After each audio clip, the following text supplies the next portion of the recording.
microphone up close. Webcam microphone up close.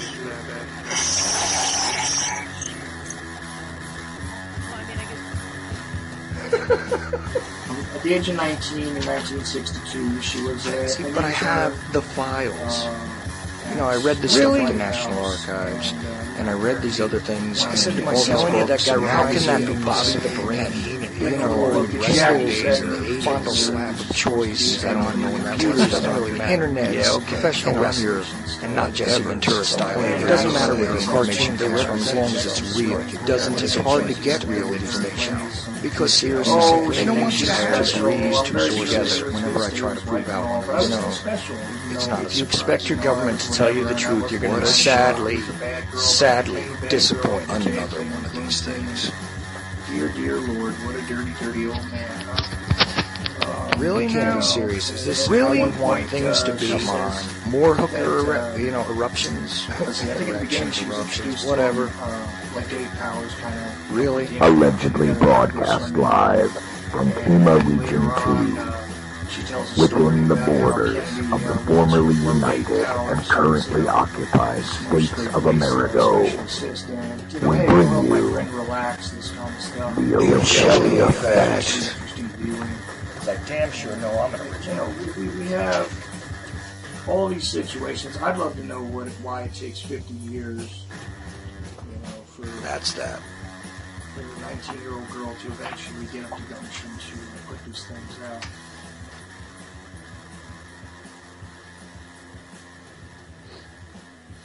And so it is Tuesday night on UCY.TV radio. This is the Ochelli Effect. I'm Chuck Ochelli. So, no more replays for the day. We're now back to the live and original programming. And let's get down to it. Tonight again, of course, as I do every Tuesday night, I devote at least part of the show, if not the entire show, to the Liberty Beacon. And I have again Mr. Roger Landry. How you doing tonight, Roger? Oh, I'm doing great. How about you, Chuck? Well, it's been a rough week, and trying to wrap our minds around many things is often a task not for the faint of heart. Let's just put it that way. And I'll tell you something, I spent a little bit of time sifting through some of the mainstream, and believe me, that makes me tired in and of itself. But that's usually my comedy input for the day. I know what reality is, and then I see what they're reporting, and that's my humor. That's exactly where I was taking it today. I said there was no way I could even do a serious, because the second hour today, after I'm done speaking with you, I'm going to go over some of this stuff, and I can't see how I'm going to take it very seriously, But let's get to just a couple of things real quick, because I did promise everybody we'd get a little update on the Earthship Solutions project there in Colorado. And I know that there was a little bit of hesitation with getting the website up about 2 weeks ago when we first talked about it, because you wanted to make sure that it would be something that worked well, unlike the Obamacare website, which... Don't get me going there yet, okay? Oh, okay. We'll hold it off because we got time. But let's just begin with that and see where we're at. You said it's up and running, but it's not entirely populated. I think you told me off the air. So what do we mean by that? What's happening? And the floor is yours, sir. No, the website is up, and it is www.earthshipsolutions.com. And it was set up to promote, now, before I go too much further into this, I've already gotten some blowback, and I need to straighten a few people out here, okay? It's to promote, actually the name of the project is SELF, okay? And it's to promote sustainable living. And no, we have nothing to do with, nor do we have any love lost for Agenda 21. But sustainable living is something that each and every one of us, especially if what we think is coming in this country happens, we all need to have some familiarity with. Growing our own food, purifying our own water, living off the grid, making your own electricity through either windmills or solar panels, These are things we should all be familiar with, but as soon as you use the word sustainability in anything, you have some idiot who blows into your tent and says, so you think Agenda 21 is a good thing then, don't you? No, we don't. This is one of those problems where, you know what, the word sustainable, a sustainable anything, separate yourselves from the nonsense and from the rhetoric for a minute, everybody out there. Because the thing is that the idea of sustainability is the idea of life. This is what we all require. We all require a sustainable food source. We all require a sustainable water source. We all require sustainable resources. That has nothing to do with Agenda 21. I mean, they use the same language, but go ahead. It has been tied in due to the fact that so many people use it when they berate, and I'm all for them, I'm all with them, I do the same thing, when they berate the Agenda 21 project or program. Right. That most people automatically hear that word, and it's a bad word to them. Well, it isn't. So the project out in Colorado, the website is Earthship Solutions Colorado, because the project is right on the Rio Grande, just north of the New Mexico border, in the gorge. And the project is called SELF, which is Sustainable Educational Living Farm. And that's exactly what it is. It's to educate people on how to grow your own food, how to grow hemp, how to take care of the soil, how to produce your own power so you can stay off grid, how to put in cisterns and septic systems so that you can use your own water on different tiers and different levels. It's all about sustaining your life without the necessity of the government poking its big, fat, ugly face into your business every time you turn your head. Now, that might be very soon, and I won't even hazard a guess to whether it's a month down the road or 2 years down the road. That might be a point of contention for a lot of us. So, and I'm sure we've discussed that before, and we'll discuss that again. If the grid fails and power goes away and so on and so forth, and other things that might happen. So sustainability is something that each and every one of us should be interested in as parents, as husbands, as wives, who have a family that depend on us, so on and so forth. So anyway, the Colorado Project is a sustainable educational farm, is what it is. And right. The website is up. And there are a few things that are not populated on it, such as the donations page. And again, as I explained before, that's not donations of money. We're not asking. We will put a donation button there if you wish to, but we're never going to ask you for money. What we want as far as donations go are free, and we're going to give you a list of vendors. And what we still need to put up, because we haven't got a total list, is a list of things we need and a list of vendors. You can call those local vendors and you can purchase a gift card for the Liberty Beacon Project or the Self Project in Colorado. And this way, you know that gift card is tied directly to that store. We can never redeem it for cash. We can only redeem it for the items we need to facilitate this project.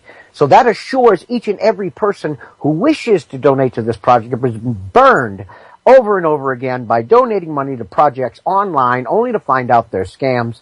We're going to totally bypass that possibility. We want you to know, and we're even going to list, even if you donate $5 to a grocery store, to a hardware store, your name's going to go up as being a donator. Not the amount you donated, because if all you could donate is $5 and the next guy wants to donate $1,000 to the lumber yard, we don't want comparisons. Because whatever you decide you can do for the Self Project in Colorado is more than good enough for us. It shows that you believe in what we're trying to do, or what we are going to accomplish. Not trying, what we are going to accomplish. So we still need to get the list of vendors up and their phone numbers. We still need to get the list of items we're looking for. You're not going to be purchasing any items. And the reason we avoid that is, we put up the list, and you go look at the list and you say, okay, they need 2 hammers. So you go and you call the hardware store and say, here's a gift certificate for 2 of your hammers. Well, what's to say, or what's not to say, that 50 people aren't going to call up and each purchase 2 hammers, and now we've got 100 hammers, no rakes, no hose, no nothing. So you will basically be purchasing gift cards for a specific amount. They will only be redeemable at that vendor. Yeah, see, not for cash. That was one of my wonders, is what would happen if there was some crossover, to be honest with you. So I guess you've already figured that out, because if they have to contact the vendors directly, then they'll already know that that the hammers were purchased, or that the lumber was already purchased, or the whatever was already purchased. Absolutely. And, so that works out great. You see, I was curious about that because, I'm hearing what you're saying and I'm saying to myself, this is good, but what happens if, let's just say... Now you've taken that too far. You've thought way too much into that, but I do appreciate it. It tells us that you're thinking about us, Chuck, and I do appreciate that. If you call up and say, I want to donate $100 to the Self Project, or I want to buy a $100 gift card, is what you would be saying. Mm-hmm. You purchase the gift card.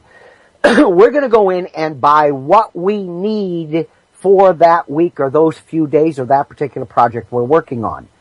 We might come up with things 2 weeks into the project that weren't on that list.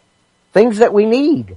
So it's never going to be that, okay, all the lumber has been purchased. It's never going to be that all of the tools have been purchased, which is why we don't want people calling these stores up and saying, I want to purchase specific items for this project. Because what we might end up with is an overabundance of one thing and a total lack of another thing.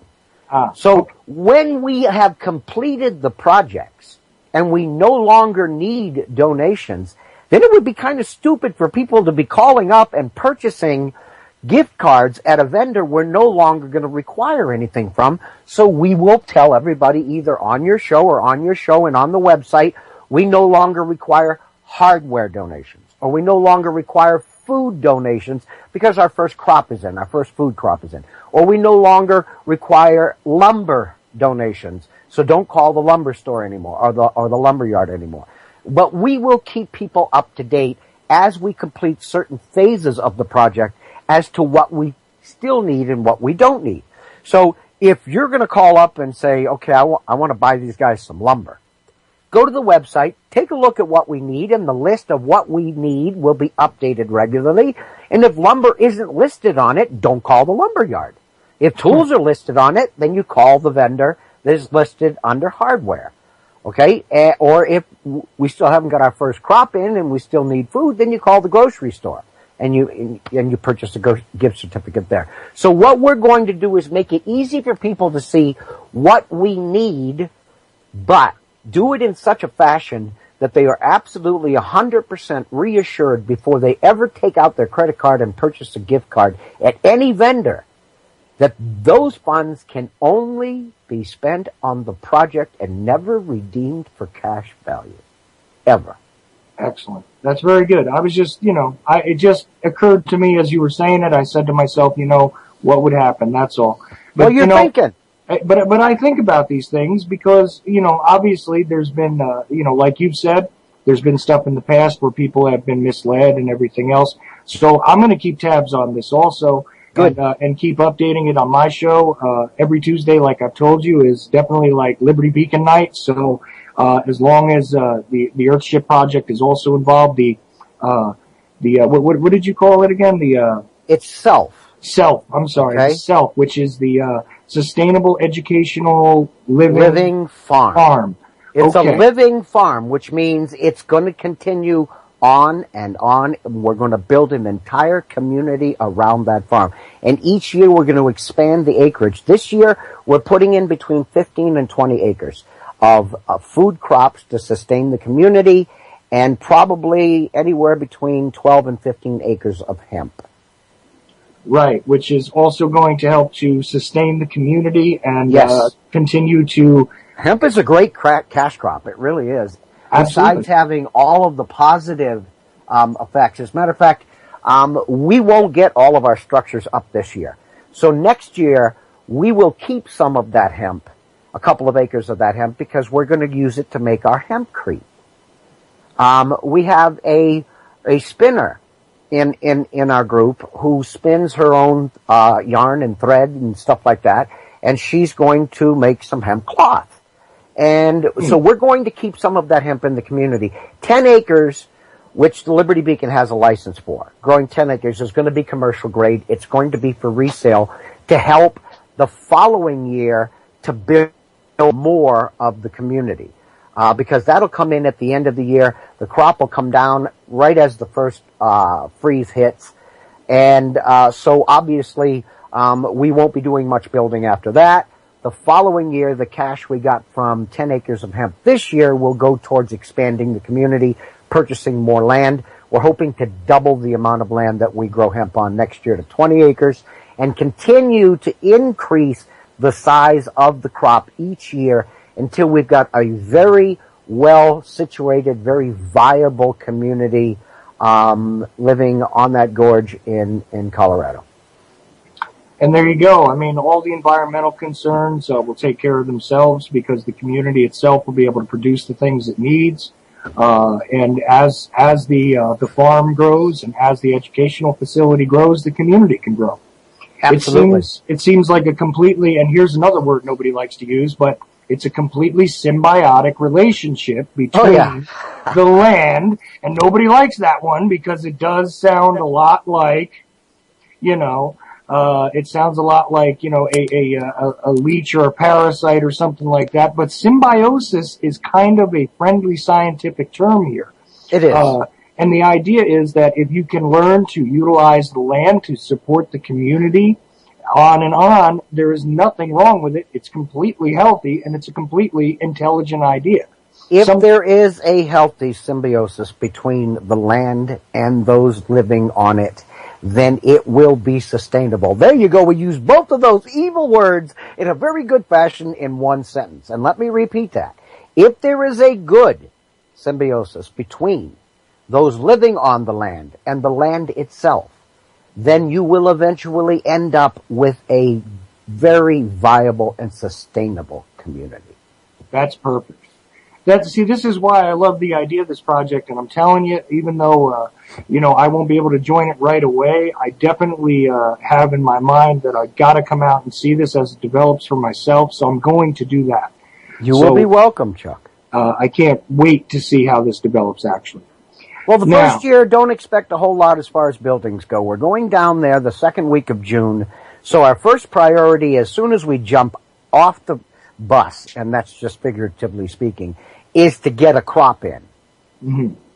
Then the second thing we will do is start to concern ourselves with habitat. But the crop has to be the very first thing because we're already going to be 3 to 4 weeks late getting a crop in.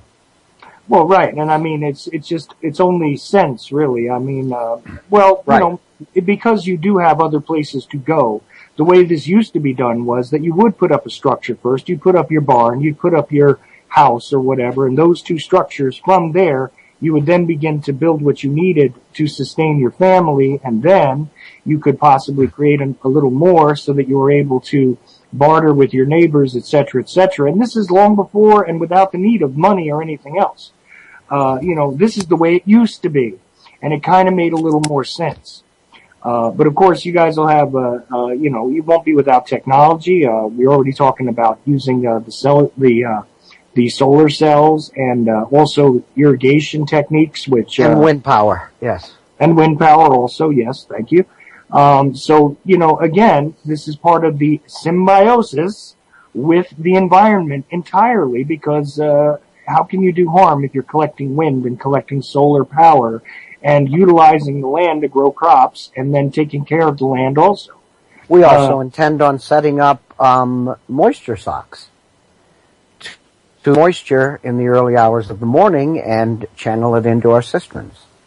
And there are a lot of the two women, Paige Hall and Cindy Lappin, who founded this project and invited the Liberty Beacon Project in, have both done extensive research on this. One is a homeopathic doctor who has studied natural remedies and so on and so forth for many, many years, and sustainability issues for many, many years, both of them. So we're not going there ignorant of the facts, and we are going to put everything that we can possibly utilize to advance the community into play, including gathering moisture, because basically where we're going to be, we're going to be right on the Rio Grande, but the land to both sides of it is basically desert.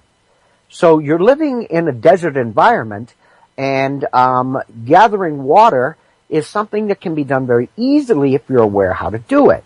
And a lot of the earthship type structures that are built so that the dew, when it hits these rooftops, is channeled into cisterns right off of the rooftops of the buildings. You can also put up certain types of sheets of cloth as sails, which will collect the morning moisture and channel it into cisterns. And if you put up enough sails, you do manage to accumulate a decent amount of water. And then you use the water in four different levels. Okay? You use it for drinking and cooking, you use it for bathing, you use it for growing plants, and you use it for to treat sewage and stuff like that.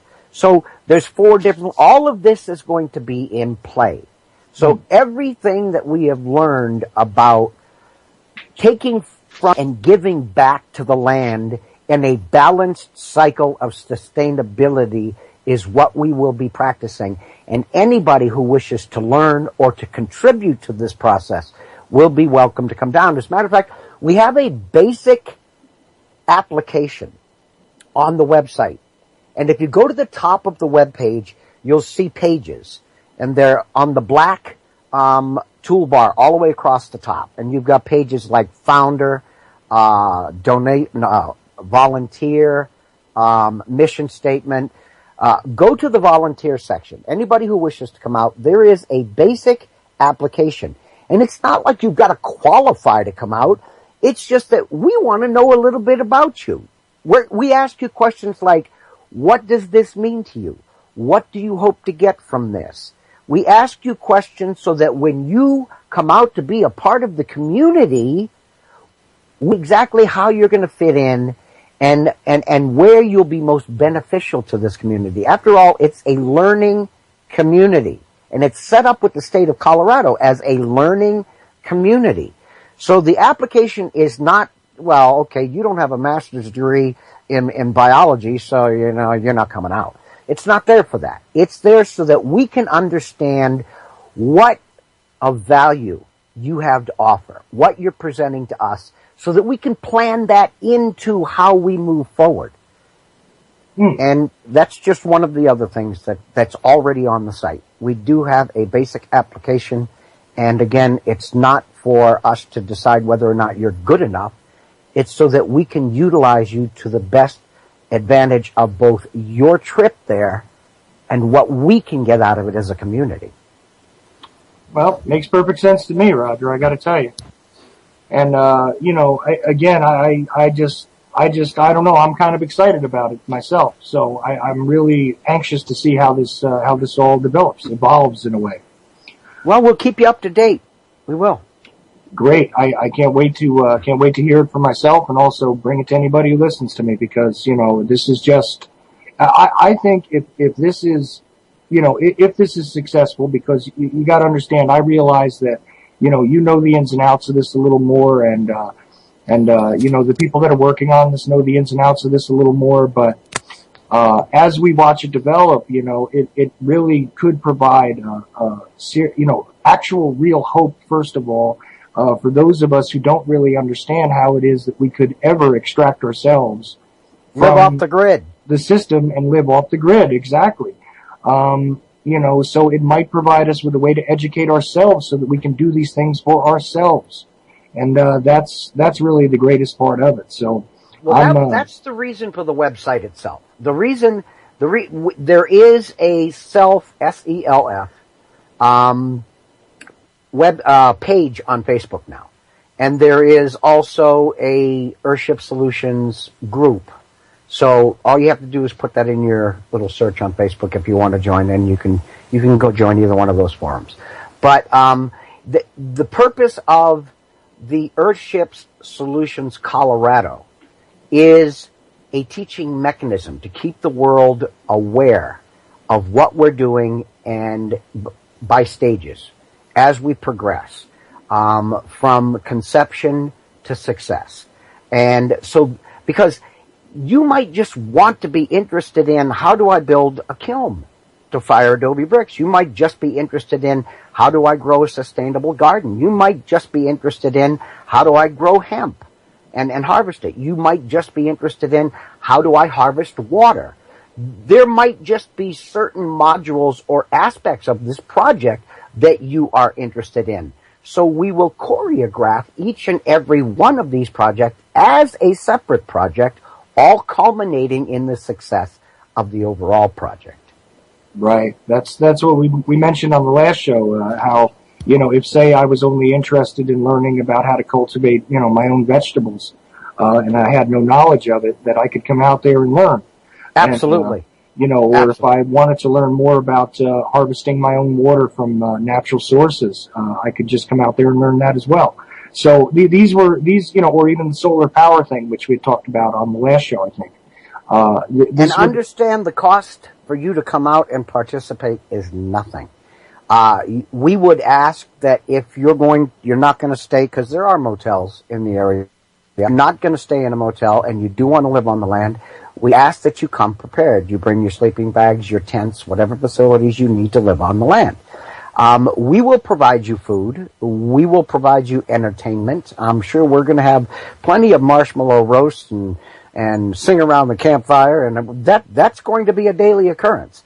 But as far as what you need to eat or drink, we'll provide that. What you need to bring with you, the only cost that you will incur is if you don't already have a tent or the cost for you to physically get there.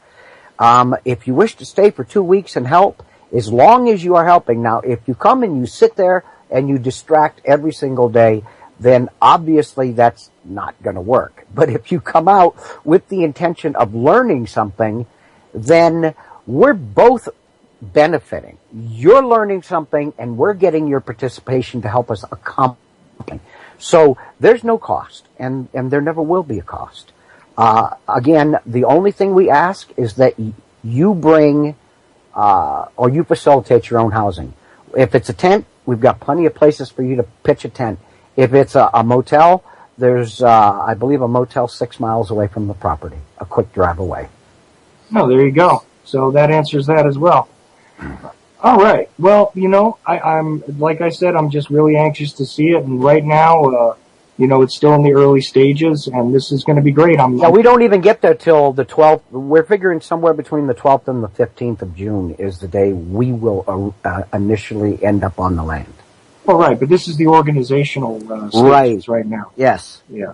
So, but even so, it's something to look at as it happens, because if somebody else wants to duplicate this, that would be great as well. So I'd love to see somebody else duplicate it, and I'd be willing to follow that as well to learn, because obviously there's going to be things that come up, and probably not much unexpected on your end over there, but some things will happen. There will be differences. There will be things that'll come up, the unknown variables, if you will. We're going to make boo-boos. Nobody's perfect, and nothing. The best laid plans of mice and men. Yep. Okay, we will have setbacks. If we plan this properly, they will be minor hiccups. If we go at this totally disorganized, they will be major catastrophes. So we are working very, very hard at this point in time to make sure that everything we need, the documentation, the flow charts for each and every project are in place, the milestones that need to be accomplished before we can continue on to the next level. All of this stuff has been worked on for at least the last 18 months. Right. And I'm just really glad that you're letting me in on being able to learn about this as it develops, and going to be happy to continue with it, over the next few months, at least, and hopefully the next few years. We'll see.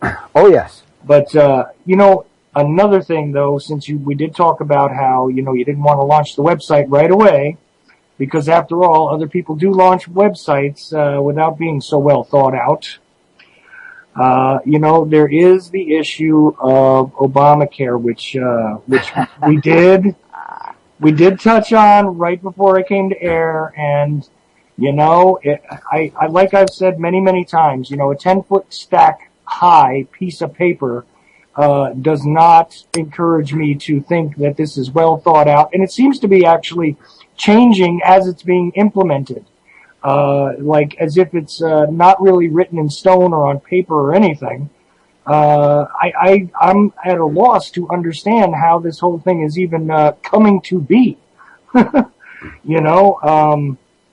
I know that you have a great deal to say about it, and I'm just wondering. Maybe you have more understanding of it than I do. I can almost guarantee that, because I'm at a loss at this point. I really don't understand what it is that we've gotten involved in. As a nation, as a people, it seems as though no one that I speak to is not confused by this thing. So, I don't know where you want to begin, Roger, but by all means, please. Just prior to me calling into you, I completed writing not a verbal rant, but I typed a rant. And what I'm going to do, if you'll give me a few minutes here, is I am going to read the article I just wrote. And this is an exclusive, the first people on the planet to ever see this article other than my own eyes, or to hear it, will be your audience. So let me tell you what I think about Obamacare. Now, this will be the 6th article I've written on Obamacare. And at the bottom of this article, which will be published on the Liberty Beacon later on this evening, will contain links to all of the articles that I have written on Obamacare, all culminating in this article. And what this article is a flashpoint for me. I just got so tired of all the little snippets I've been seeing online and hearing on the news and so on and so forth. And I read one this morning, a short article somebody sent me, and it just sent me off on a rant. So now I'm not the best in the world at reading what I write, so if you'll bear with me, let me go through this, and then I'm sure you're going to have something to say when I'm done. Okay? Absolutely, Roger. Whenever you're ready, sir. Now I'm going to tell you how new this article is.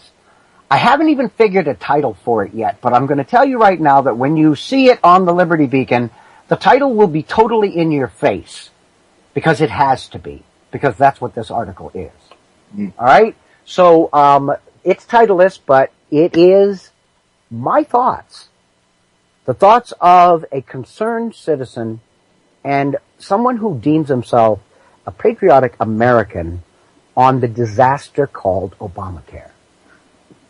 All right. Slowly but surely, the reality I have been screaming about for what seems like an eternity is creeping into the consciousness of we the people. The Affordable Care Act is anything but. And in fact, it is the antithesis of its namesake. We cannot cover all of the pitfalls of this outlandish farce in this article, but the links, as I've told you before, will all be included at the bottom of this article. Right. But we can cover the points that kick you square in the teeth on a massive, destructive scale. And this is exactly what we're going to do. And I'm not sure if that would be covered by Obamacare. Let's start with the disastrous launch of an inept, seriously dysfunctional, and massively overpriced national website. Now that screamed volumes on what was to come. The move, and then after that, let's move on to a $500 million that's already been lost on failing state healthcare exchanges. And that $500 million that's been lost is only considering 4 states: Massachusetts, Oregon, Nevada, and Maryland. And the government's already writing checks to give these states a second chance to the tune of well over $120 additional million. Now add in the fact that the GAO has already stated unequivocally that this program will add many trillions of almost worthless dollars to the backbreaking debt of the American people that we already suffer. But wait, hold on a second. Weren't we told and promised this program would not add a single penny to the debt? Weren't we told that? There is no doubt left that this is the most disastrous, detrimental program and any government or even this inept government could ever conceive of. But hey, we're just getting started. Least we forget the significant movement away from full-time employment by medium to small-sized businesses. These are the backbone of the American economy. Okay? Or due to Obamacare, ones that will never ever get started in the first place. And the moving offshore of larger businesses to avoid Obamacare premiums. Yes, I wrote an article about this. The National Federation of Independent Businesses, NFIB, Research Foundation released a study showing taxes found in the Affordable Care Act will cause major job losses in the private sector. Most duly noted is the health insurance tax, HIT, which will have a greater effect on private sector job loss than previously projected. Well, who initially projected this? The cronies who wrote the bill? Did you think they were going to tell us the truth? No. So now we've got second and third parties coming out and checking these facts and saying, this ain't the truth. Well, how many untruths, how many can we already relate to Obamacare? We have already beat to death the you can keep your doctor or you can keep your insurance lies. We've all talked about that over and over again. And these are the things that have exploded in the face of countless Americans. And the lies just kept on coming. Whatever happened to the average savings that Obama promised of $2,500 a year? Savings, my ASS. Most who can afford it at least are realizing huge increases up to, and in some cases, exceeding 100% of what they were paying before the institution of Obamacare.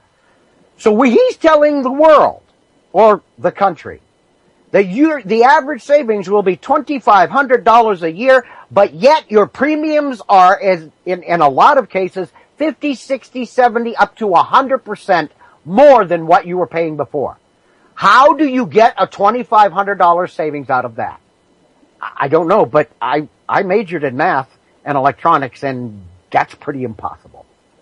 Many high-priced specialty case scenarios, such as, cancers, reconstructive surgery, or extended therapies, just to name a few, will now, depending on your policy, which the government already states the cost of the average family, the cost of an Obamacare policy to the average family is $20,000 per year. But these things like extensive cancer treatment, reconstructive surgery, extended therapies will be out of reach of you and your family. Sure, you may live longer if you are treated in these high-priced specialty clinics and hospitals instead of local facilities, if at all. But insurers say they have to raise the premiums for basic and mid-level exchange plans even higher. So go ahead. Tell me again how your health or that of your family or loved ones will not suffer, and in some cases fatally, due to the interaction or the institution of this program. You won't lose your coverage. Are you kidding me? Some reliable estimates, and I'm talking about not government estimates, I'm talking about accounting firms, so on and so forth. Again, all of the references will be at the bottom of the article. Some reliable estimates are relaying that as many as 30 million American people are going to lose their coverage, far exceeding the number who already lost coverage in individual plans this year. For the same reasons. that millions of policies in the individual market were canceled. Employers who buy plans in the small group market may not be able to renew their old plans. They won't be able to renew them for you this year. Many will have to choose between providing either the more costly Obamacare benefit package, okay, and possibly drive them out of business, because we're talking about small to medium-sized businesses here, or dropping coverage altogether, increasing your out-of-pocket costs. Again, the $2,500 a year you were going to save, right?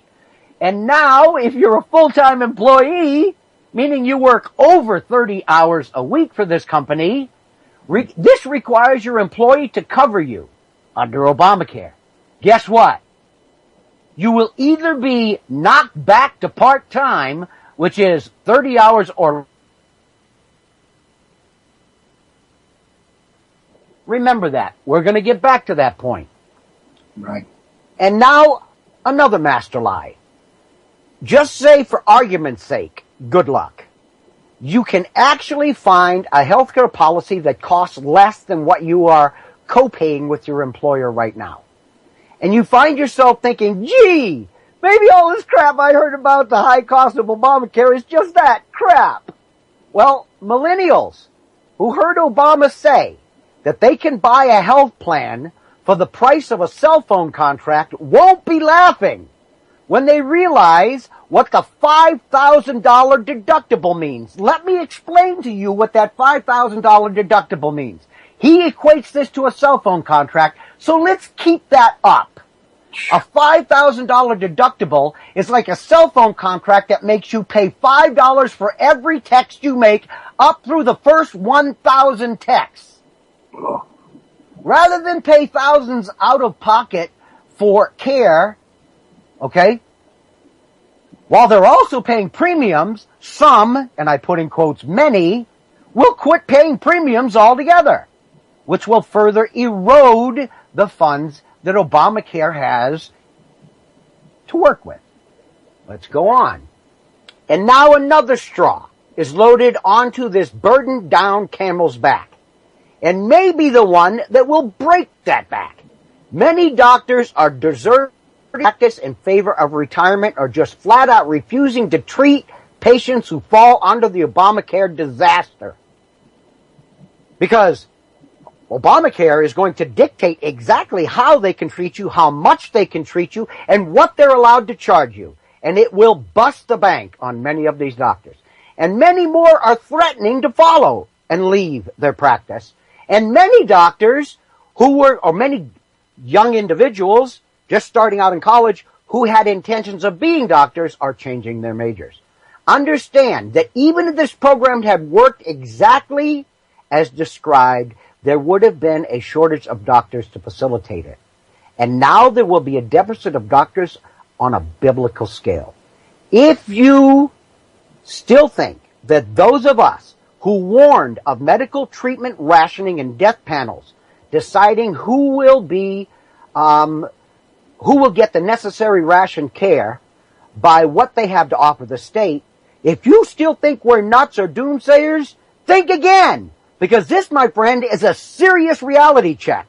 When you take the amount of doctors, and there's already a shortage of them, and you reduce it, and then you pay them inadequately, and you threaten them with over-treatment. If a doctor feels that you require a certain level of treatment in order to nurse you back to health, but Obamacare says this is all you're allowed to give, that doctor has to stop at the point that Obamacare says stop. If he does not, he will be penalized, up to and included losing his license and being fined. So if somebody is 3/4 of the way healed, and they go to their doctor, and their doctor says, sorry, there's nothing else I can do for you, you can't go to another doctor. You can't go anywhere else. You're gonna die. So doctors are saying, we will no longer be a part of this scenario. And they are leaving. Lots of them. And lots of people who wish to be doctors have made the decision not to be. The biggest shortage we're going to have in Obamacare is people to facilitate Obamacare, with the exception of administrators. There's going to be millions, and there already are, that have been hired to push pencils for Obamacare. High-paying government jobs that you and I are paying for with the excessive premiums we have to pay for the Affordable Care Act. Are you catching the scenario here? Are you catching the irony here? Let's move on. Okay? So, what do you see presented here? First off, this is all true. It's all backed by facts. Okay? All either instituted or about to be instituted. Because what I see here is a total destruction of what was once considered the best healthcare system and the envy of this planet. When people got sick anywhere in the world, where did they send their sick? They sent them to America. This doesn't happen anymore.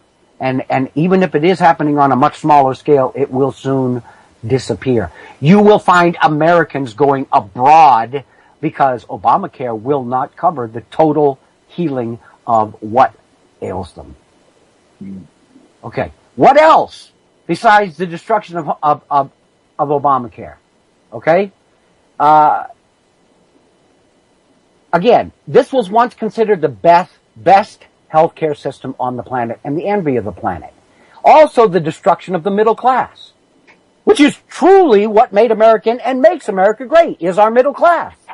We have the most phenomenal middle class on the planet, the most powerful, and what used to be the freest middle class. That's what made America great. And how is the middle class being destroyed? Through reduced work hours, lack of jobs, increased costs for health care, and a system that by sheer reality can and must deliver much less, and the need to prioritize who and who will not be permitted to receive the severely limited health care resources available. Thus, ultimately, this meaning they will decide who deserves to live. Will you push back on what I'm saying here? Will you push back on this scenario? Because if you do, you are so totally propagandized as to never be reachable. Until you or one of your loved ones falls victim to this insanity. And if you realize it then, it will be entirely too late. Yeah, the term Affordable Health Care Act, it's looking more ridiculous by the minute. This program can only be described in one way, a disaster of monumental proportions. Now, I will leave you with these thoughts. Do you truly believe that none of this was foreseen by those who cobbled together this wrecking ball for America? Do you honestly believe we the people have anything to gain by this program on any level? Do you honestly believe that this is not part of a much bigger global scenario to bring America to her knees? Because if you do, or enough of you do, my parting shot can only be America, land of the free, home of the brave. May she rest in peace. The end. Wow. I got to tell you, Roger, you know, it is absolutely true.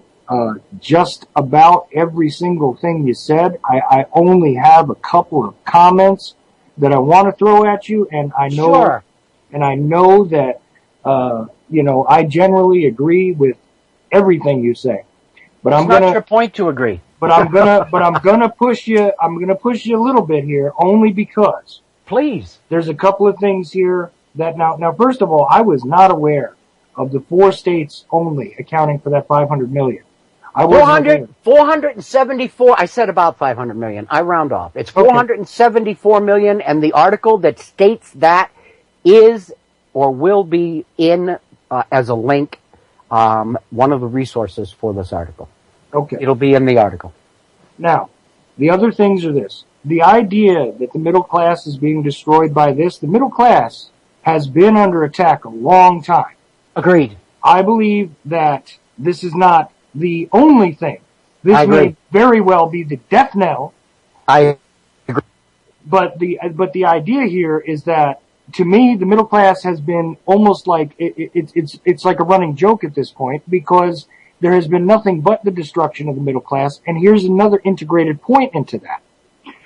The idea that small businesses and medium-sized businesses have been reducing hours based on the Obamacare situation, That's a little bit off, and here's why.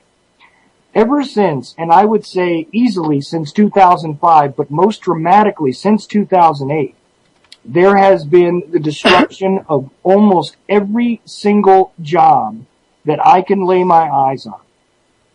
And I mean to tell you that I'm sure that statistically, well, you know what? Forget the statistics, because I believe that a lot of the statistics are lying. There is way too many people. I have gone to way too many places and talked to way too many people to think that there is any way that jobs have been remotely like full-time or livable wage jobs for a very long time. Okay? So the fact that jobs are being destroyed by this, I might step back a little bit from it because they were already being destroyed. Now, that being said, the increase in the erosion of reasonable employment is definitely built into this. So I have these two simple questions for you, okay? Where is the affordable part of this, and where the hell, Roger, is the care part of it? Okay, first off, I need to address several things you've said, okay? I agree, Sure. I agree. I am not telling you that the prospect of the destruction of the middle class in the United States is something that has only been a province of Obamacare.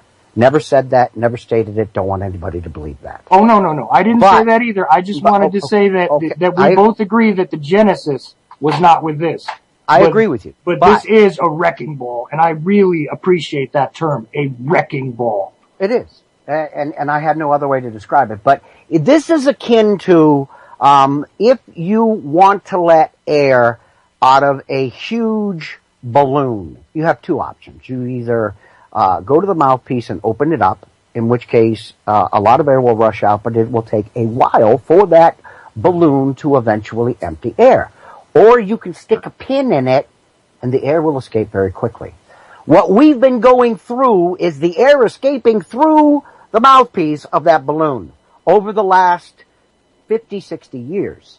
What we are seeing with Obamacare is those who would play God, the New World Order, the elite saying, this is not going fast enough, and Obamacare is the pin going in the balloon. Agreed. Absolutely agreed. Every point you made is exactly right, and I agree with you 100%. I do. And what we are seeing is a serious increase in the decrease of viable full-time jobs. And this is happening as a result of Obamacare, which is a very big catalyst. Is it the only catalyst? No. But it's like rubbing salt into the wound.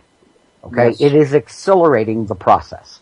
And there are plenty of articles out there to prove that. All you have to do is go online and Google jobs being lost due to Obamacare. You will literally come up with thousands of articles you have to pick through. Oh, yeah. Start reading. Okay. Oh, yeah. And I'll tell you something else, Roger. You know what really astounds me is that there could have been many beneficial ways to solve the problems that the supposed Affordable Care Act, and I call it supposed because I can't make air quotes on the radio, okay? The Affordable Care Act. Imagine me doing air quotes, all right? Yeah. Because I don't see the affordable and I don't see the care. Well, there is no, the affordability is not there.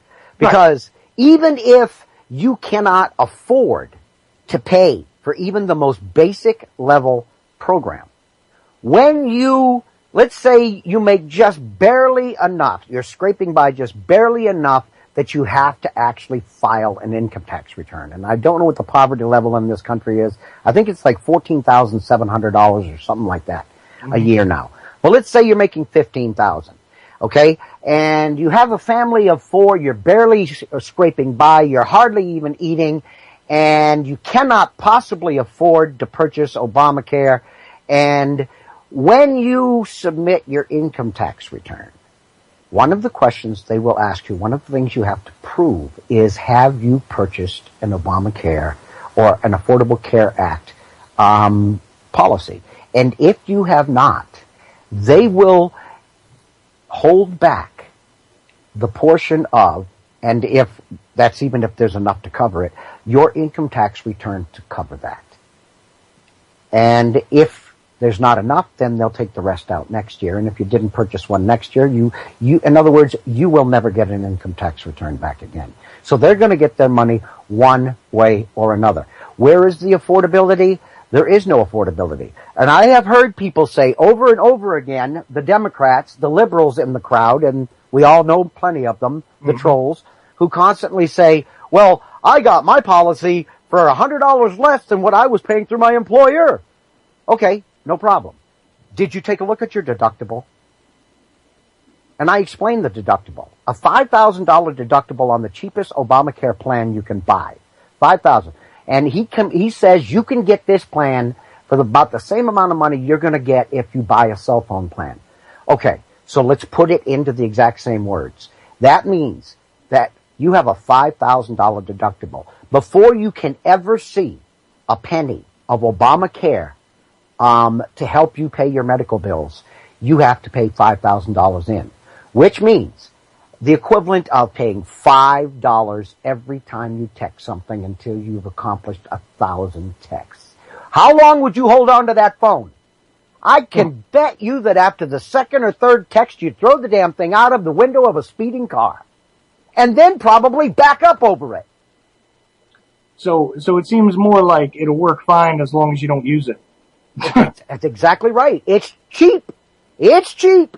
But you better not get sick.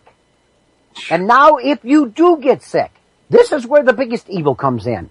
Anybody who brought up death panels before was immediately screamed down by every liberal out there. You're insane. It'll never happen. I've already told you the biggest shortage in Obamacare is going to be doctors. So now you've got limited doctors, limited facilities. They can't get the program up and running. They can't get it funded properly. People are just not signing up. It's you and I signing up and putting our money into that project that's going to give them the money they need. Well, if nobody's signing up, there is no money. Okay? So now you go to a doctor and you're 75 years old. You've got terminal cancer. But if you get the proper care, you might live another 2 or 3 years. Or sitting in the bed next to you is a 25-year-old who has cancer. Okay? Only one of yous can be treated because there's only enough resources or only enough doctors to treat one of you. Okay? Who do you think is going to make that decision, and how do you think that decision is going to come down? See, it seems to me like, and I know I get a lot of flack when I say this, but I'm going to tell you what. It seems like if you removed a lot of the administrative, the pencil pushers that you're talking about, if you removed that, and if you actually attempted to do this the right way and gave coverage to the people that weren't covered, in all honesty, without this disastrous, intricate nonsense that they put on top of it, if they just did that, it would have cost a hell of a lot less. I already told you that they uncovered a couple of taxes in the bill that are going to be job losers. People will not hire because of the taxes they're going to have to pay on these employees. Okay? When you have a bill that is over 17,000 pages long, when you have a bill that big, who knows what's in it and what surprises are still in store? I've done a lot of research on this, but it's all topographical. If anybody out there thinks I've read well over 17,000 pages of Obamacare and I am an expert on what's in it, I'd like to know what you're smoking, because it's probably pretty damn good. Yeah, it has to be. There's no way. And I'm sure that I'm going to be writing another article 6 months from now when a new surprise pops up that says you can't do this and you don't qualify for this.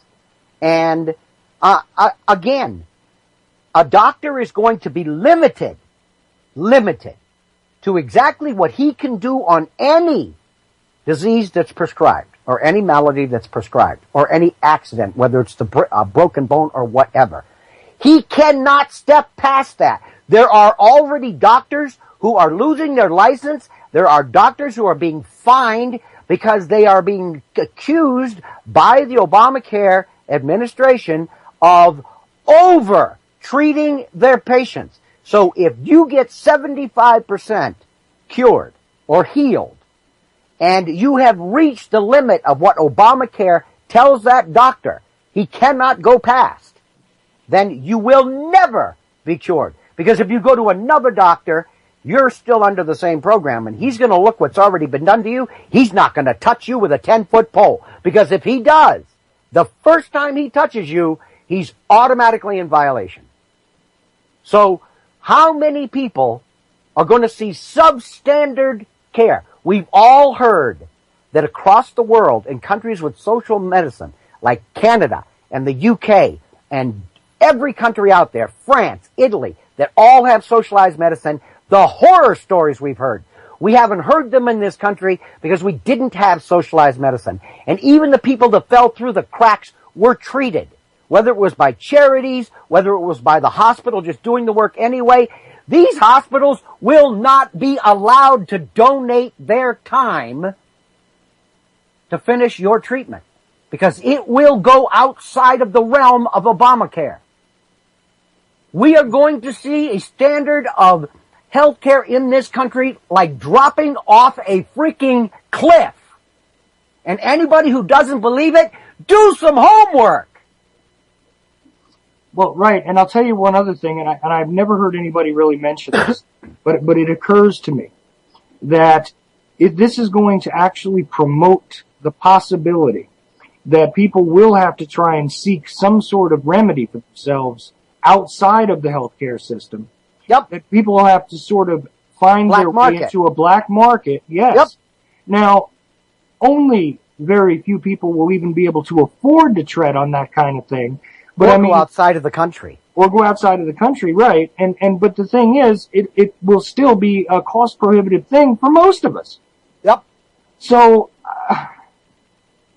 this is a no-win scenario. I'm astounded. Well, it's a no-win scenario unless you're very, very rich. If you're very, very rich, I guess it doesn't really matter to you. If you're very, very rich, then you're part of the elite. Well, right. Let me ask you a question. Sure. Have you ever heard of the word genocide? Of course I have. For anybody who feels that this isn't the prelude to the thinning down of the population, and I won't go into that very deeply because these are my thoughts, and I'm not going to beat them into anybody else. Well, no, but it's you a know thought what? I want to put in your head. Well, hold on, Roger, because theoretically, one thing I want to state to you real fast is this. Let's just say that this thing still continues to be implemented, still continues to permeate the entire medical system in the country. Okay? And we have a serious outbreak on top of it. A serious outbreak. I mean, we're right now looking at the possibility of MERS being spread around and blah, blah, blah, blah, blah, and who knows what else the next terror of the foreign flus or hemorrhagic fever or whatever else is going to hit us. But if that does hit, and we have a healthcare system which cannot sustain the casualties from that, what else are we looking at? You just basically explained the point I was asking you. Now, let me take that one step further, okay? Because I did a 26-part rant series. 90 minutes a week for 26 weeks, which covered the 4 weapons of mass destruction humanity may not survive. Let's leave perpetual warfare out of this and that's one of them. And let's talk about the other 3. Let's talk about aerial spraying, chemtrails, geoengineering. Let's talk about vaccines, and let's talk about GMOs. We already know, just due to 1,400 peer-reviewed scientific papers and studies, that GMOs are causing massive health issues.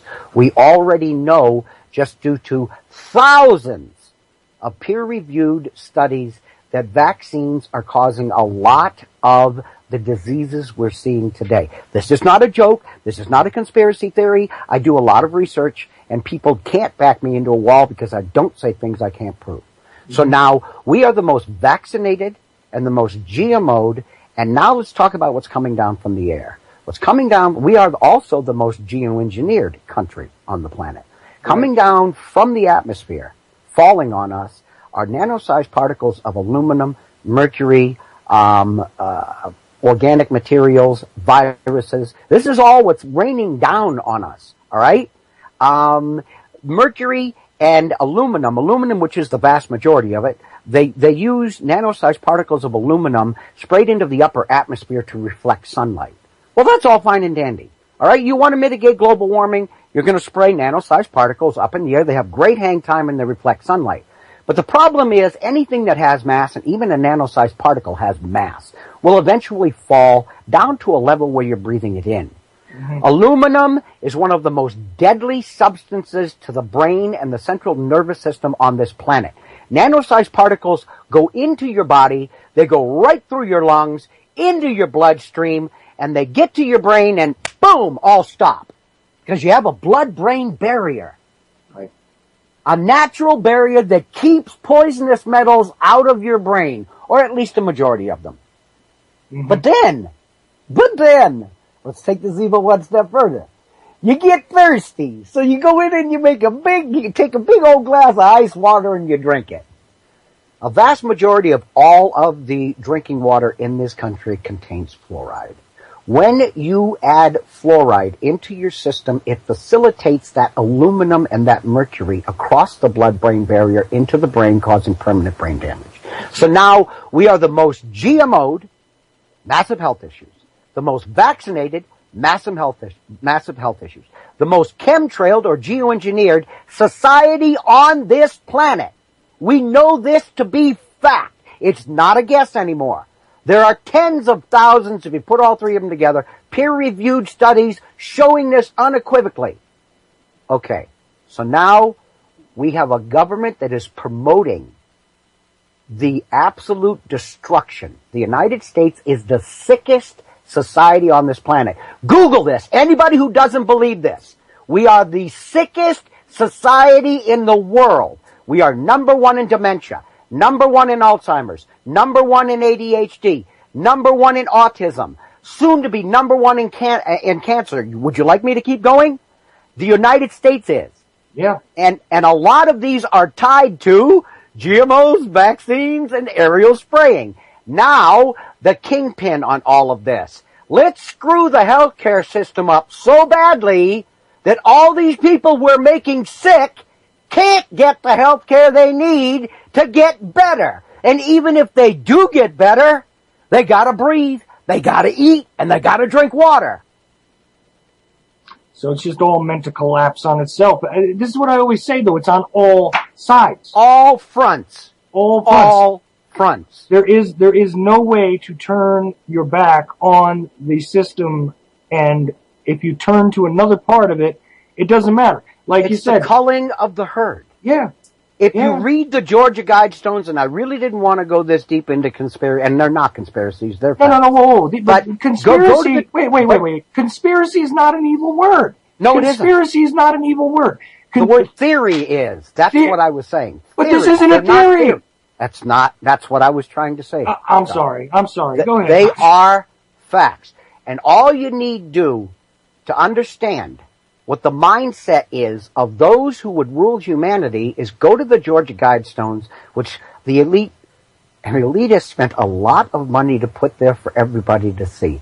And it blatantly states in big old letters carved into granite for all the world to see for thousands of years into the future that the population of this planet should be maintained at 500 million people in order to be in harmony with nature. 500 million. There's 7.5 billion of us, which means 7 billion people must go. You're not going to pull out a gun and start shooting all of us because we're going to push back. So how are you going to do it? Well, let me see. Vaccines, chemtrails, GMOs, and healthcare that's not going to do a damn thing to negate any of them. And then just on top of it, keep us all nice and stupidly occupied with our little bundle slabs and TV programs and everything While this else. all gets perpetrated, while it all goes on around us. And let me ask you another question. Anybody that's still pushing back, I want you to Google this.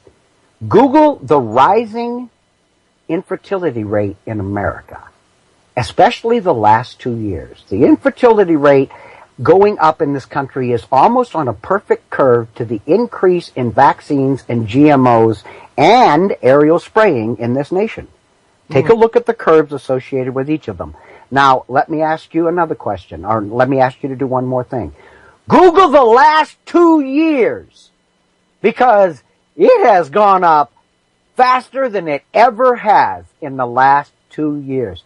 There are another 200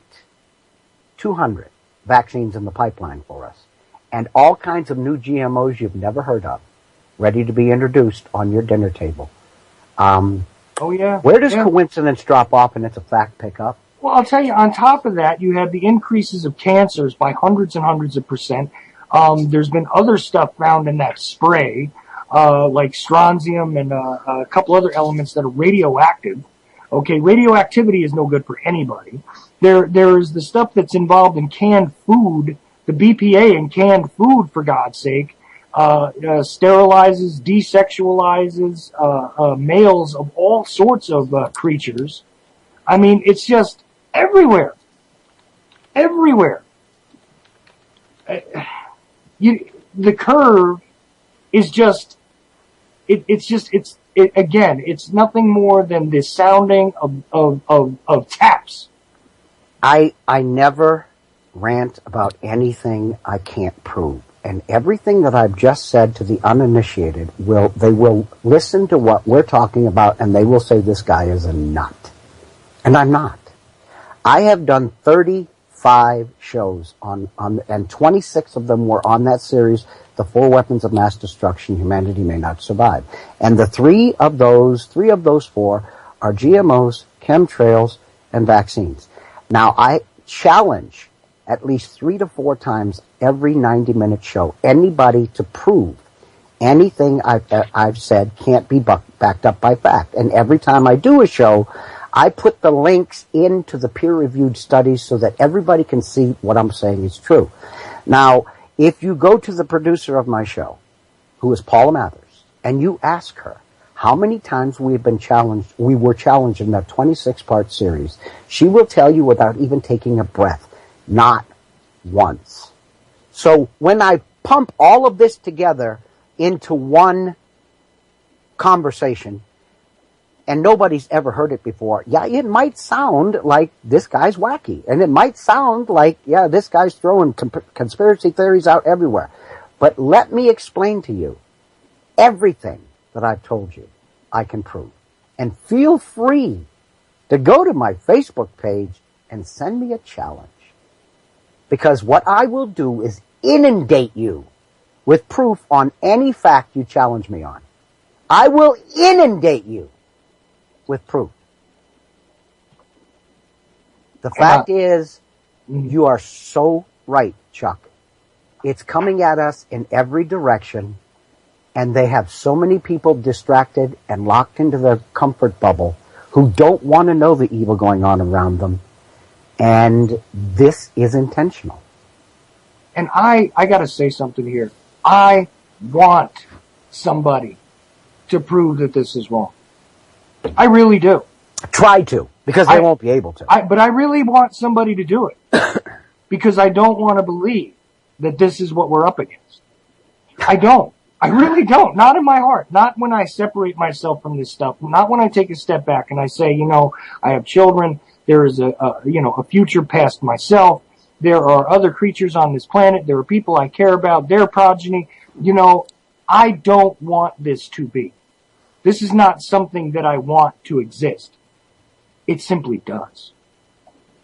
That is the reality. It is just like the sky over our heads, Roger. It is there. It is not something that I wanted it to be there. I mean, I probably would if it had not been there when I got to this planet. But the point is, it's there.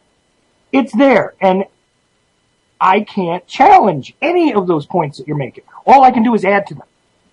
That's all I can do.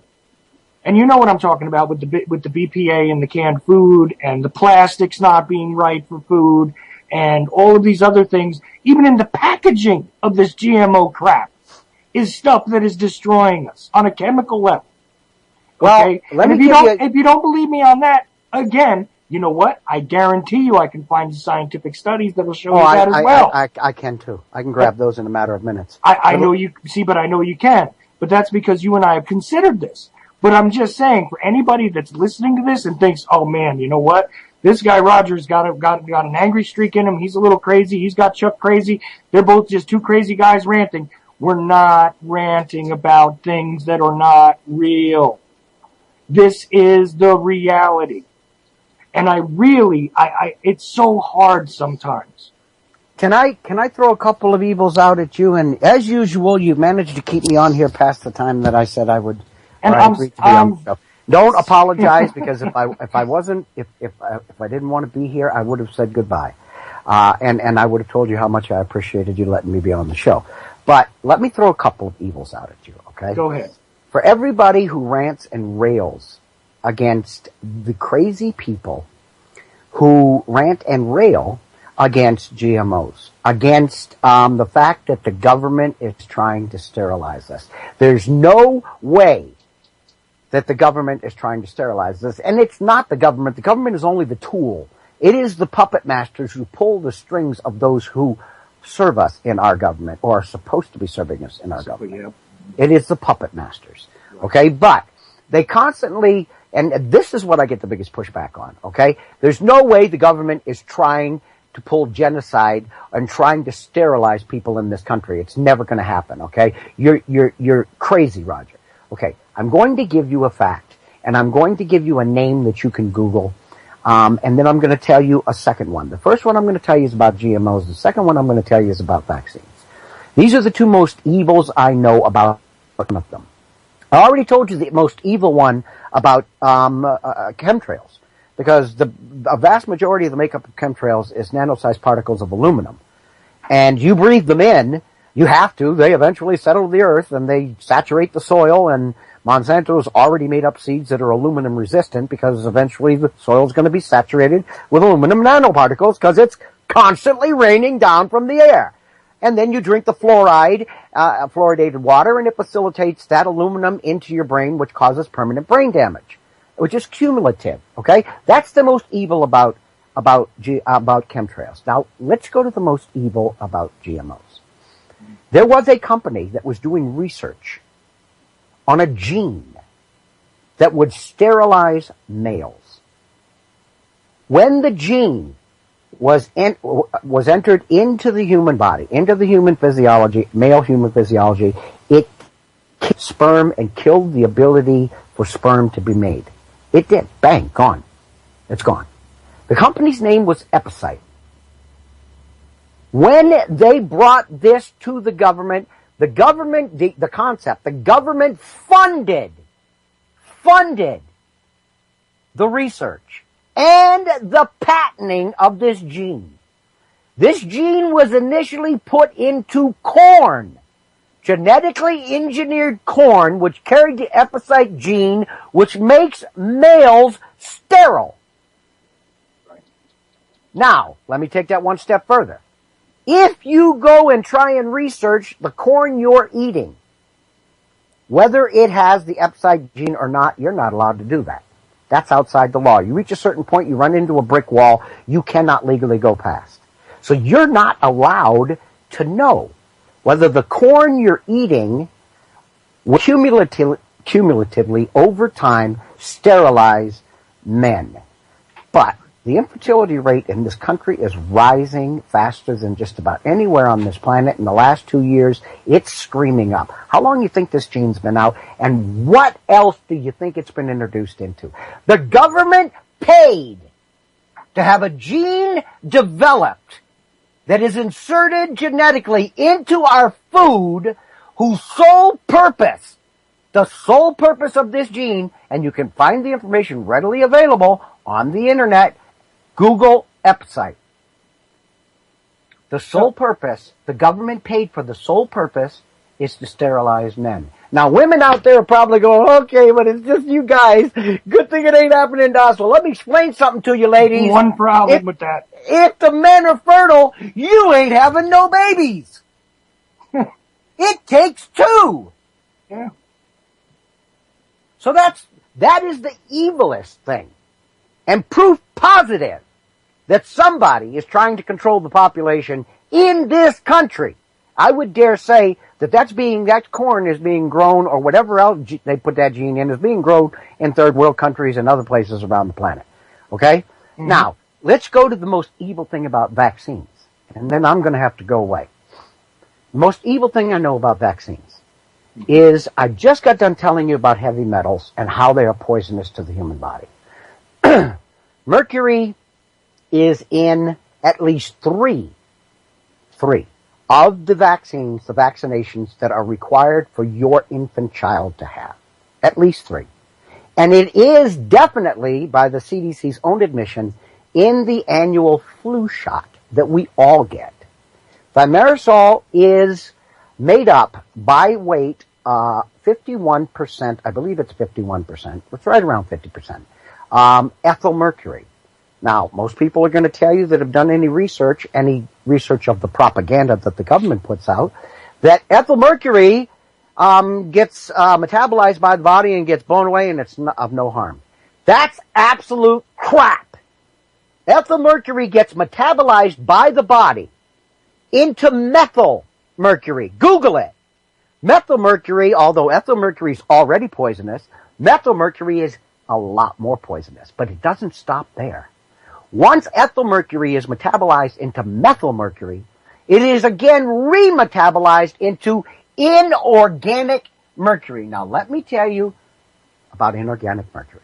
Inorganic mercury is the most deadly and toxic substance to the human physiology that is naturally occurring on this planet, and second only to ionizing radiation.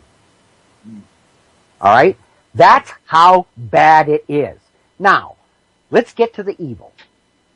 The CDC has set down limits on how much inorganic mercury, how much mercury the human body by weight, they set it up by weight, can receive over the course of a day before it's considered a toxic level.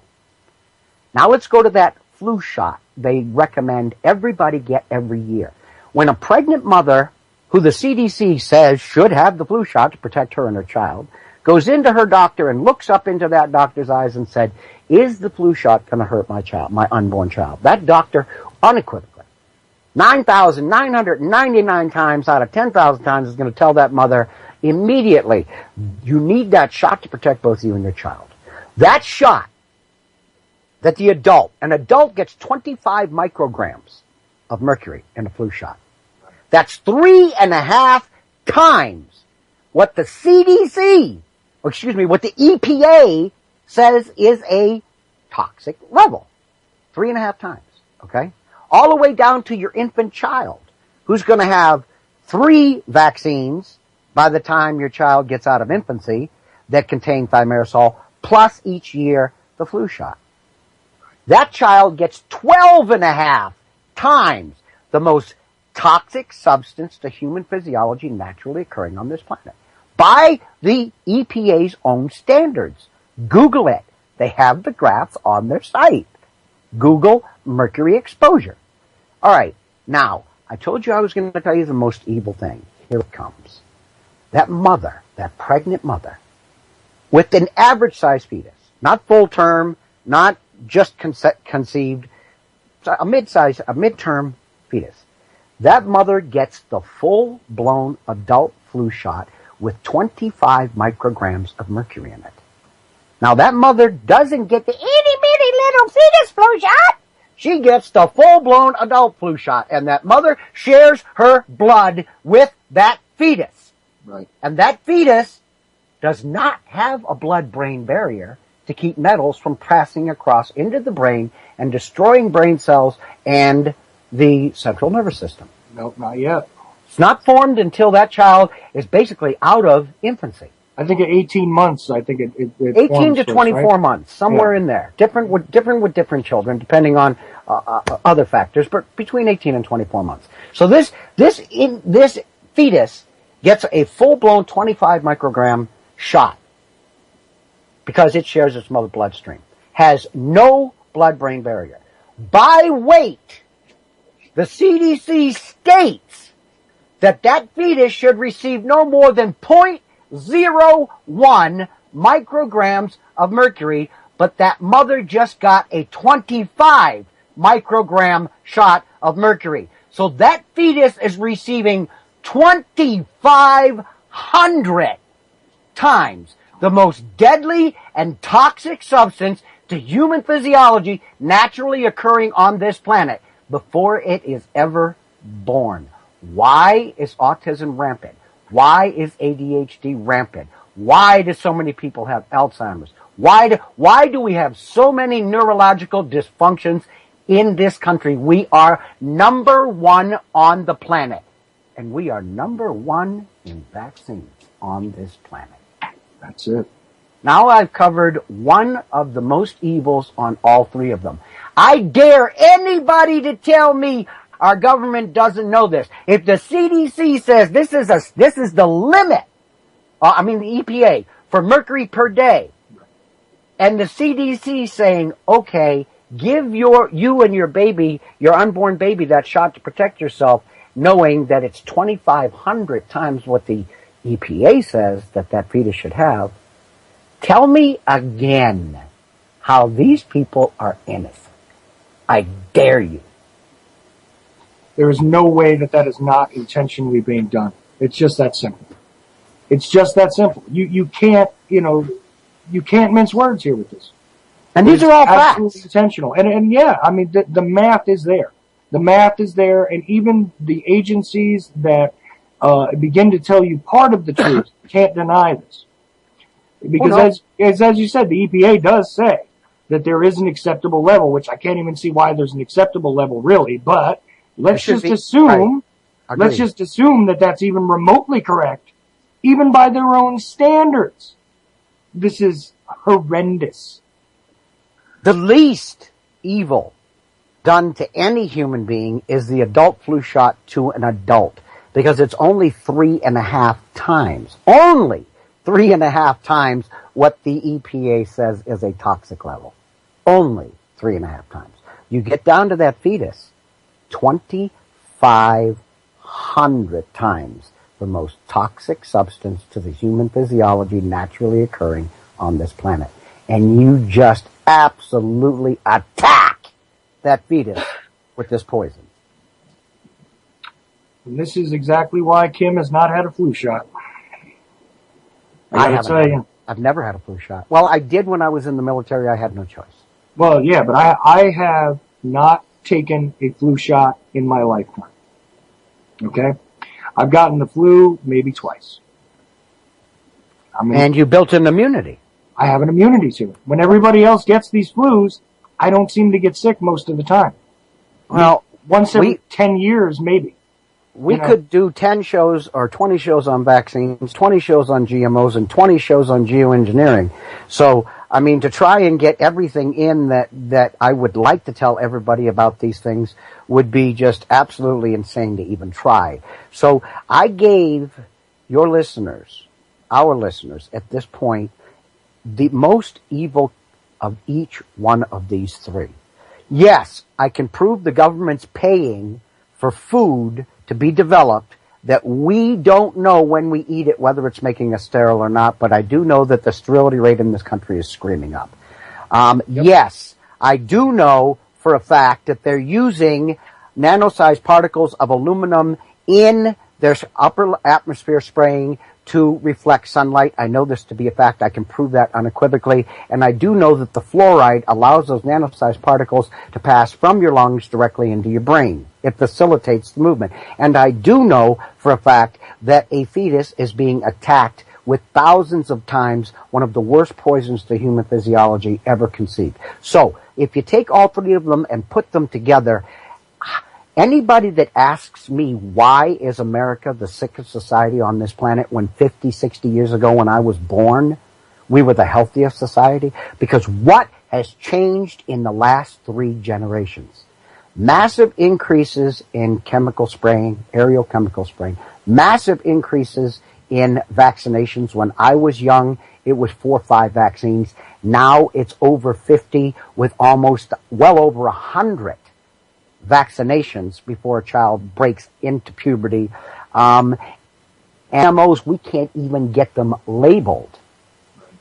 So we are the sickest society on this planet, and the only thing that might have been keeping us going was we had the best healthcare system on this planet. Now, if you take that away, doesn't that complete the circle? That's it. Puts the serfs back in serfdom. Let's connect the dots. You know, I am so glad that you did this with me tonight. I know you got to get going. I really do appreciate all the time that you put in. And I've got to say that you're just articulating what it is I'm trying to get out there even better. Even better than what I can usually do. That's because the crazy old man hollers. That's all.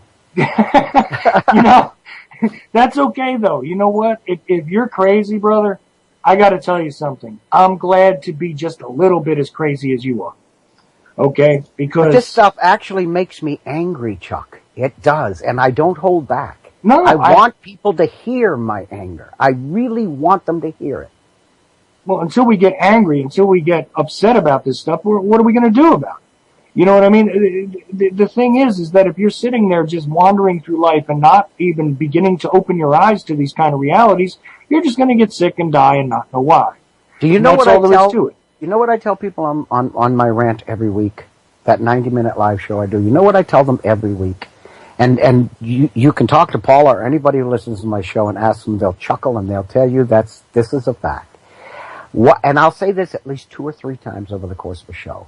If I'm not making you angry, if I'm not pissing you off, you're listening to the wrong show. Go away. Yep.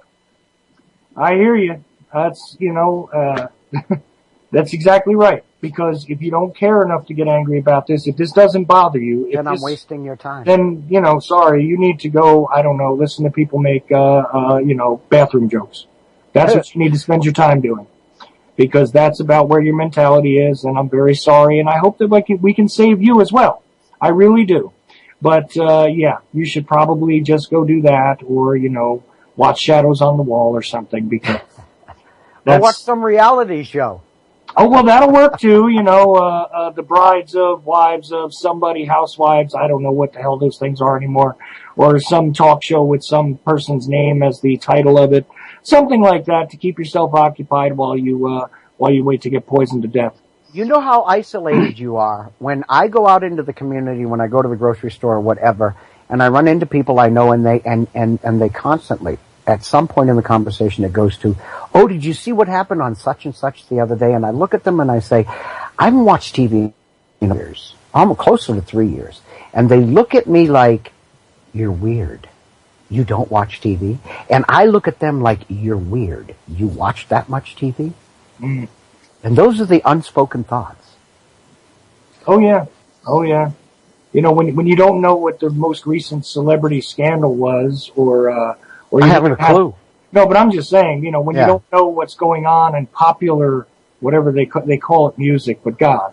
And I know I'm not just an old man. I was a musician. I mean, this is bad. I'm going to be 60 years old August 19th. Yes, I'm a Leo. Gee, that would be hard to pick out. But I'm going to be 60 years old.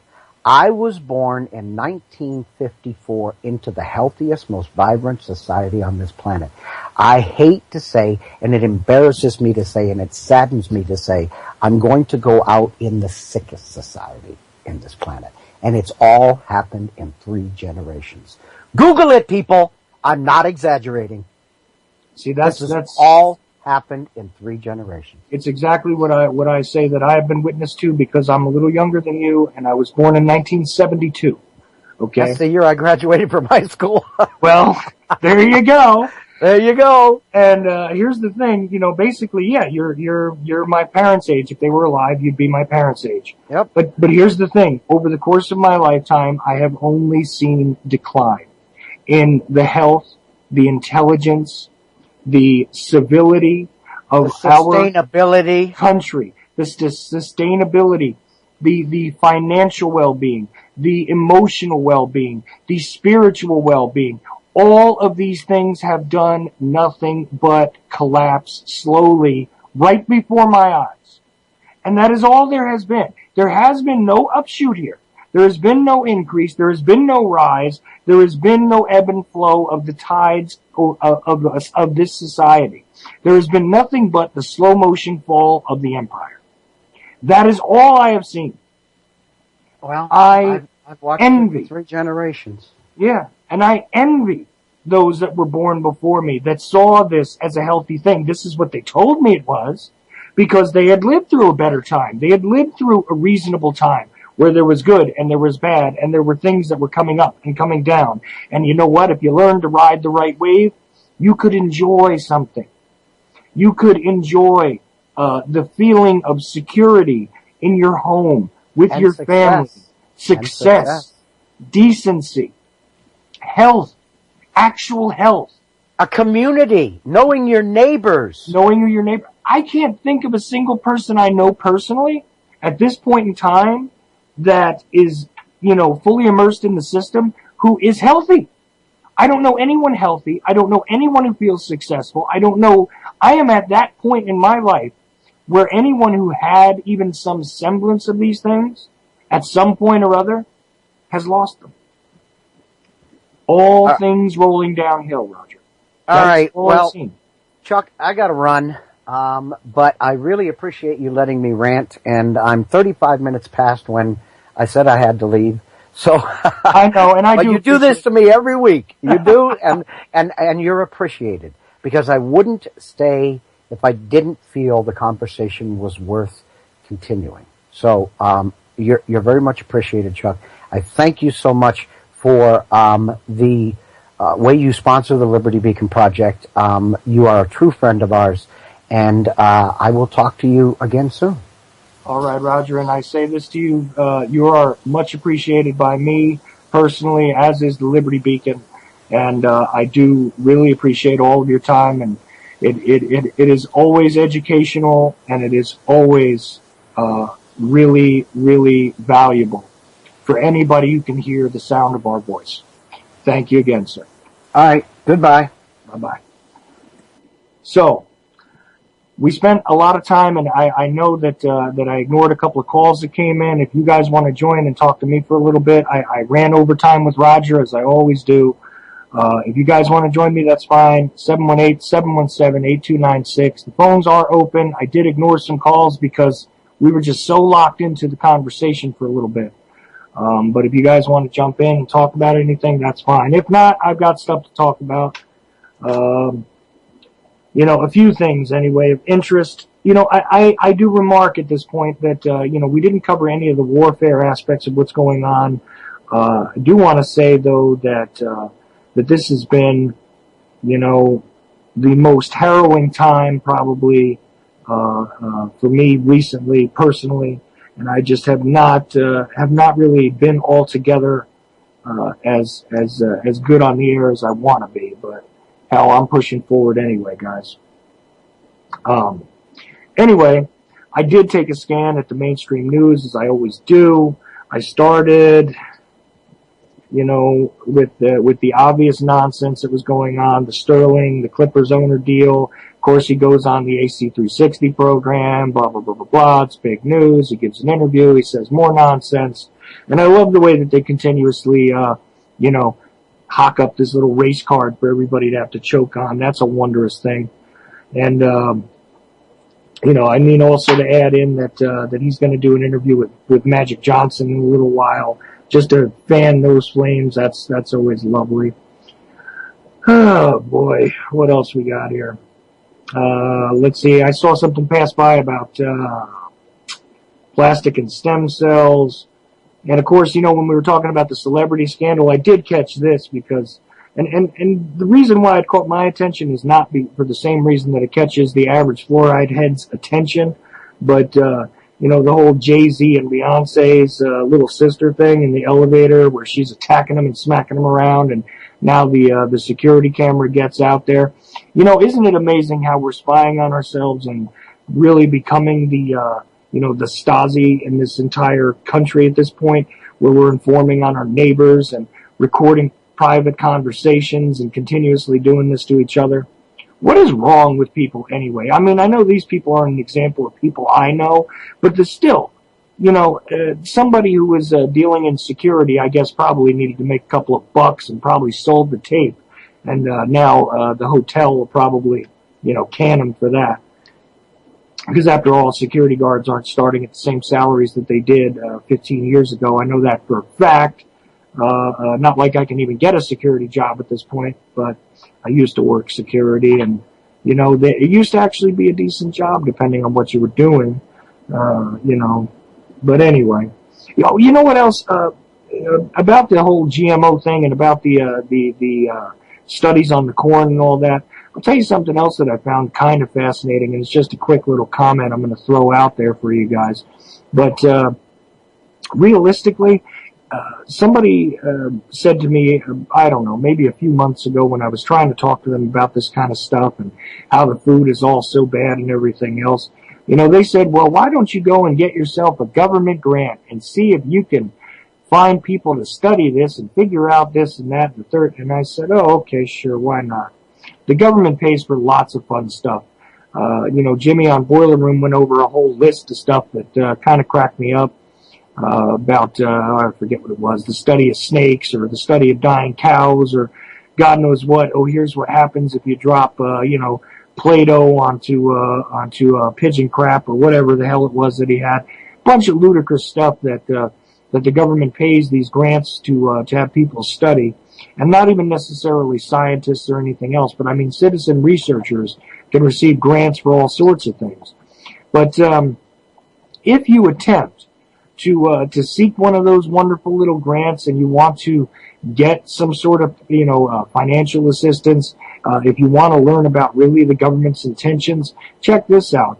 Do you know if you have any intention of studying genetically modified organisms of any kind, you cannot be funded by the U.S. government. And I kid you not, go ahead and look it up, see if you can even fill out an application. Tell them you want to study bat crap in your backyard. I don't care. Just go ahead and just look at the application process. If you have any sort of negative input for Monsanto or you're going to talk about Monsanto, it literally names Monsanto. You can't basically say anything bad about it. Isn't that amazing? Anyway, I don't know what that was, but had some kind of noise in my headphones. Let's toss this aside. Oh yeah, a little blurb went by that radio host Casey Kasem is among the missing somewhere. God, I remember that guy doing American Top 40 when I was a kid. Because I always listened to radio and used to listen to that kind of silly stuff, I guess when I was 6 and 7. I mean, I needed a little break from my Black Sabbath 8 tracks, but and the Beatles and all that kind of stuff that I was listening to since I could crawl. I mean, Black Sabbath is something I did appreciate always. Let's see. Oh, there was an ABC TV affiliate where a truck slammed into the front of the place apparently, and there was a gunman on the second floor of the TV station when I went to air, I think. Let's see. I think that was near Baltimore because WBAL was broadcasting tape delayed aerial shots from the scene. The guy apparently went to the security guards, told him he wanted to go in and see someone at the news section, and explained that he was God. Then he returned and slammed into the building, and apparently drew weapons. And he's probably dead by now, and if not, he will be later. You know how that goes. I already covered Magic Johnson. Let's see.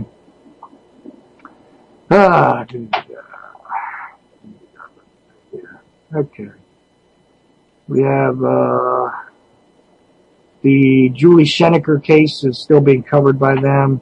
This whole Boko Haram deal about the stolen girls. I'll tell you what the funniest thing about that is I can't even count the amount of memes that are going around with the Michelle picture out there with the sad face, Obama, Michael Obama there, as we talked about on a couple other shows, with the sad face, holding up a sign. But now I don't even remember what the original sign says because a whole lot of them say stuff like, my husband is a fraud, my husband stole your kid's lunch money and won't give it back. I think there was one that I saw that said, I have a penis. Anyway, that's always good. And Of course, CNN, while I was just flipping through, had to cover MH370 once more. I appreciated that. Oh, about that Boko Haram deal, which did lead to the original Michelle or Michael meme there. These 200 plus girls that this supposed Islamic radical group, which just seems like an angry separatist savage type group over there. If you believe, but God only knows what the real story is at this point. This could be something that just happens every day in Nigeria. And, I don't really want to engage too much in this. I did find it funny that the one guy's name there, the president apparently of that country, is Good Luck something or other. But, and that's literally his name, like, not even like Good Luck, dude. I mean, that's literally his name. That's pretty funny. Let's see. Oh, well, I also saw a Medal of Honor, and why does this bother me? Why does this bother me that every time I see Obama pinning medals on people, it just makes me want to vomit? It was almost as sickening as watching, W show up on an aircraft carrier, for God's sake, in a uniform that he didn't deserve to wear. But anyway, so he gave the Medal of Honor to Sergeant Kyle J. White, actually, today. Was a veteran of Afghanistan from Bonnie Lake, Washington. Was Army, yeah, okay. His Army's call sign when he was there on the radio was Charlie G. Romeo, something like this. All right. Well, anyway, it just makes me really, really, really sick when I see that this guy has the nerve to sit there and address things like post-traumatic stress and everything else, honoring people that he's sending to the slaughter for pointless things in Afghanistan. Because, he was supposed to, if I remember correctly, and I don't know, maybe I forgot and I was drinking at that time or something, but, I do recall that we were supposed to be out of Afghanistan, when this guy took office the first time. I don't recall that actually happening.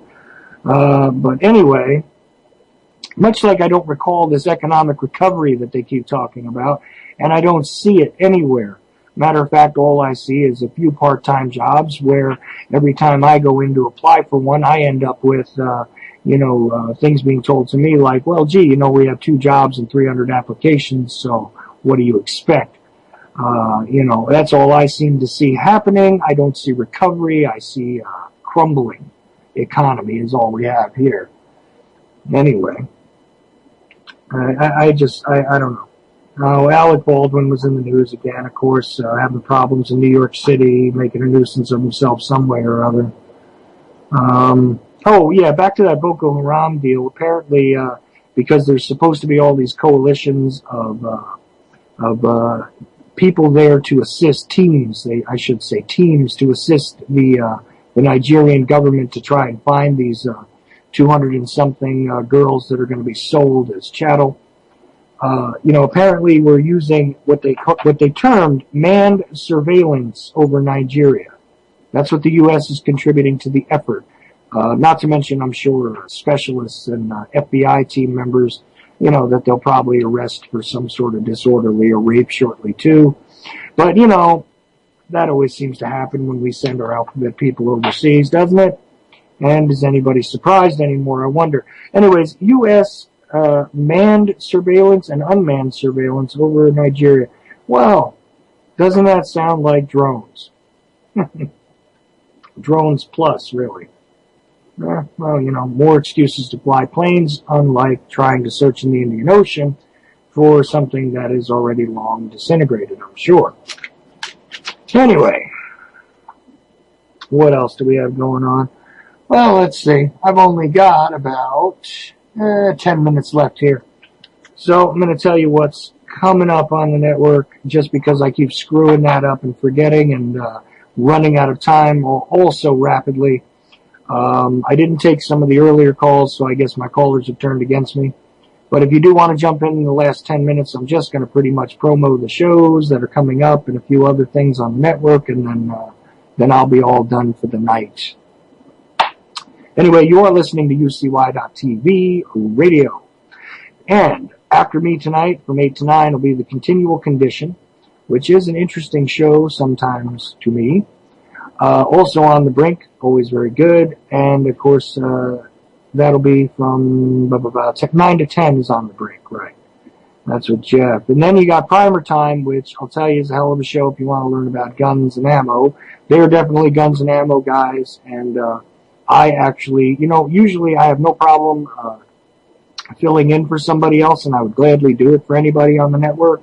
And I have at certain points, and probably gone above and beyond the Call of Duty once in a while, and kind of even made a little bit of a fool of myself once in a while trying to fill in for other people's shows. I was really a little intimidated when I thought that I might be in a position to have to fill in for those guys, because I don't know very much about guns and ammo, and those guys do. So definitely stay tuned for Primer Time at 10 to 11. And then, of course, Prepper Chicks. You can learn tons of stuff there, and that's always a fun show. Lori is awesome, of course. I listen to her show and listen to the replays in the morning sometimes right before Jules comes on. And I don't listen every day to Jules because I just can't. But when I can, I do that as well. And usually you get the I think it's the replay in the morning. Maybe it's the replay at night. I always screw that up. But you know what? It's still a good show. And actually one of the few shows that I've turned around and pulled the MP3s just to listen to myself. Of course, other people that I do listen to on the network, like I said, I listen to Jules sometimes, and she has Wendy, and I guess, I don't know what the deal is with Zori right now, but sometimes you got Jules and Wendy on before the first cup, and that's in the morning. That's always great, too. I do also like to catch Jimmy and Lance on Boiler Room, and of course they're on Wednesdays. Fridays and Mondays, I should say that better. Monday, Wednesday, and Friday. Those times vary a little bit, though, and occasionally I get confused. But even when I do, I catch the MP3s because they're awesome when it comes to the financial stuff, for sure. But, I really would love to hear them cover where the hell is the recovery that they keep talking about. And not them, but I mean the mainstream and the idiots in the financial news industry. Because I just don't see it, guys. Anyway, after me on Thursdays is, of course, Vince and his What Matters Worldwide Live, who I've been on the air with a few times. You also got, let's see. Well, Charlie has called into my show a few times, and I always forget the name of his show. I think he's on Sundays. Got to check him out as well. But anyway, like I said, tonight at the very least, you could catch from 8 to 9 The Continual Condition. And from 9 to 10 On the Brink, 10 to 11 Primer Time, and 11 to 12 Prepper Chicks, and after that probably Mae Russell, something like that. Or maybe Bill Cooper, I don't know.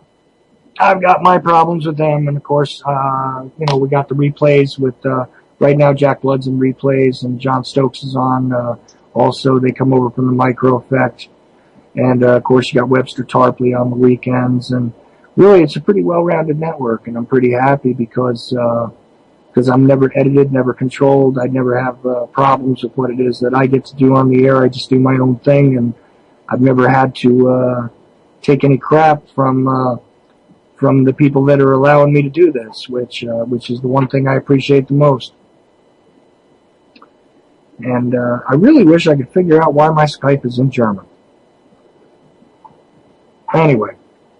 So, I hope you guys enjoyed this program, and I'm going to have some other stuff coming up, hopefully in the next 2 weeks. I'm working on getting an RFK special together, which I will try and do at the beginning of June. Maybe I'll do it sooner. I'm also working on getting some guests that, a couple of people from the music industry. I want to talk over a few points about the existing sort of programming that seems to be perpetuated in the new media circus that is the music industry, which I got to tell you does not look anything like the business which I used to participate in. But it is what it is. Of course, I want to bring back a couple of other guests that I've had on a few times. I think Roger Landry has been on my show the most. out of anybody who's called in or anything else, but I do like, featuring the stuff that he's talking about because it's always solid, and I do want to keep track of the farm community there up in Colorado because I really think that it may be our best and brightest hope for the future if we can begin to work together as smaller communities and sort of re-network ourselves in that way. Even if the construct of the internet, if the electronic other reality happens to completely collapse along with the banking and everything else that seems to be, constricting upon itself like a boa constrictor trying to eat its own tail. I gotta say that if the only way to survive is going to be to have sustainability, for self and sustainability in communities, this may not only be, be the necessary alternative, but maybe the only real possibility for us in the future if, say we do face that massive EMP or, there is the complete financial collapse, which everyone is waiting for. And I do still say it's happening in slow motion. I think we have another year or so before they can, before they have to drop the facade of pumping up this reality and, swapping chips at the big casino that the bankers like to run. Of course, don't forget, we are the large chips that, actually, we're the small chips on the table. I think we're more like the $5 bets at the blackjack table, personally. I know we're about out of time. Yeah, of course. And you know what? I'm going to, let's see, what do we got? 3-4 minutes left, maybe. My clock is still off, and I can't seem to figure out how to sync it up. I'm like guessing every time I got to come on the air, and I'm usually like a minute or two off. But before I drop away and stop battling for this Tuesday broadcast of the Ochelli Effect on UCY.TV radio, and for all of you listening on further down the stream, you can always email me at Chuck, CHUCK, 1972 at Lycos, LYCOS.com. So before I go, I'm going to give just a few moments to the lovely Kim. Well, thank you. You want to but you were come on talking over about the self-sustained housing. Yes. Do you remember the house we saw in the news? The couple that built their own house? Mm-hmm. Do you remember what state that was in? There's been a few of them. I know I saw one in Florida. I know I saw one in Washington State. I saw one in California. And that was awesome. They had an area where they could grow their own food within their home. Mm-hmm. They used the rainwater several times before it went into the septic to take care of the plants and any water needs that they had. They took beer bottles or any kind of bottles and made those walls. Mm-hmm. And it was just so pretty.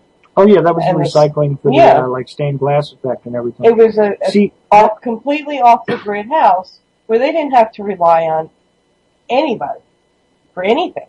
Mm-hmm. I thought it was pretty cool.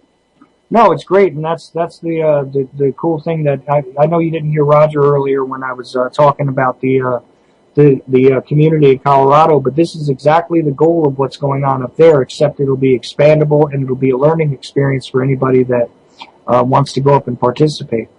So, he was talking exactly about wind harvesting and water harvesting from, just from by natural means, like collecting it through sales and things like this. Right. They had a rooftop system, and that's one way. Right. But there's other ways to do it with sales and, I'm not entirely familiar with this. This is exactly one of the things that I want to learn so that I can find a way to, distill my own water and all that. Well, for 4 years, they've been living in that tiny little silver camper.